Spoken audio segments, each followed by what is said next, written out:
সরকারকে যদি আপনি ক্ষমতায় বসিয়ে রাখলেন, বছরের পর বছর মিটিং করবেন, বছরের পর বছর মিছিল করবেন, লক্ষ লক্ষ লোক হবে, কিন্তু ওর জায়গায় উঠাবে। আপনার রিমোট কন্ট্রোলটা কোথায়? আপনার সরকারের রিমোট কন্ট্রোলটা কার হাতে? মোদির হাতে, না অজিত দোভালের হাতে, না রয়্যাল চিফের হাতে? তাদের রিমোট কন্ট্রোলই তো আপনাদের চলতে হয়। ওবায়দুল কাদের সাহেব বলছিলেন না, সারা বিশ্বের মানুষ যেভাবে গণতন্ত্র গণতন্ত্র বলে ষড়যন্ত্র করতেছিল, ভারত যদি আমাদের পাশে না থাকতো এই নির্বাচন আমরা করতে পারতাম না। তাহলে ভারতই আপনাদের রাখবে, এই তো। তার মানে গণতন্ত্র আমরা বুঝতে পারছি, by the people, for the people, of the people. আর কাদের সাহেবের কথা মনে হয় democracy means by the India, for the India, of the India, নাকি এর বেশি কিছু? যে শেখ হাসিনা জনসমর্থন শূন্য কথায়, ওর পায়ের নিচে মাটি নাই, আসলে তোর পায়ের নিচে মাটি নাই, ওকে তো সে পাথরের উপরে দাঁড়িয়ে থাকে।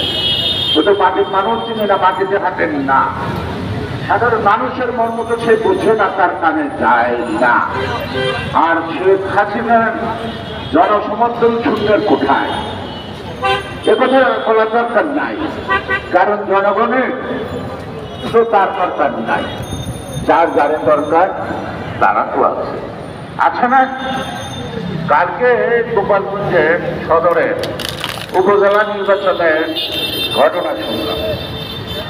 3টি প্রার্থী রাত্রি 7টায় একজন 6,000 ভোটে এগিয়ে।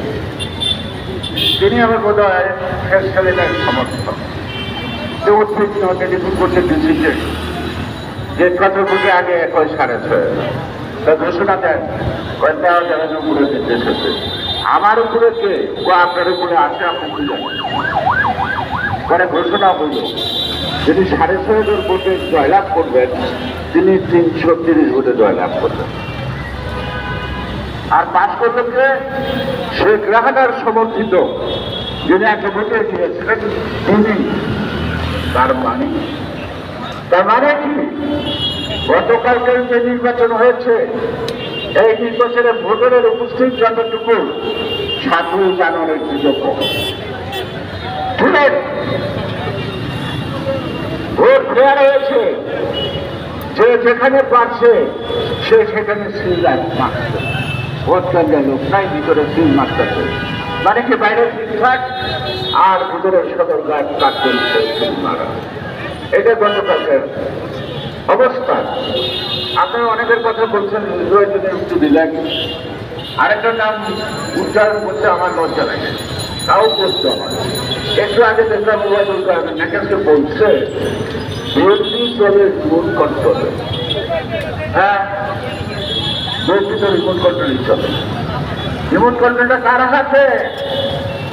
লেফটেন্যান্ট এবং খালেদা জিয়ার হাতে নয়তোবা ভারপ্রাপ্ত চেয়ারম্যান যিনি আন্দোলনের নেতৃত্ব দিচ্ছেন তারেক রহমানের হাতে।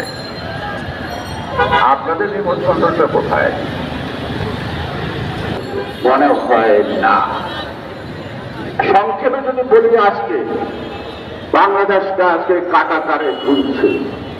অনেক বছর আগে প্রতীক ছিল ফেলানি, ফেলানি যেমন কাটাতারে ঝুলছিল, আজকে বাংলাদেশের স্বাধীনতার সার্বভৌমত্ব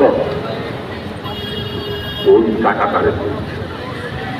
এই কাটাতার কাটতে হবে, এই ঝুলিয়ে রাখা চলবে না। আগে আমাদের দেশের সীমান্ত রক্ষীদের নাম কি ছিল? BDR, Bangladesh rifle. আর এখন হচ্ছে বর্ডার গার্ড। রাইফেল নাই, আর রাইফেল নাই প্রতিদিন তারা শখ করে স্বীকার করে আবার দেশের মানুষকে, এবং আমাদের ছোয়াকে মারা যায় পতাকা বৈঠক করে লাশটা ফেরত দেন। লজ্জা লাগে।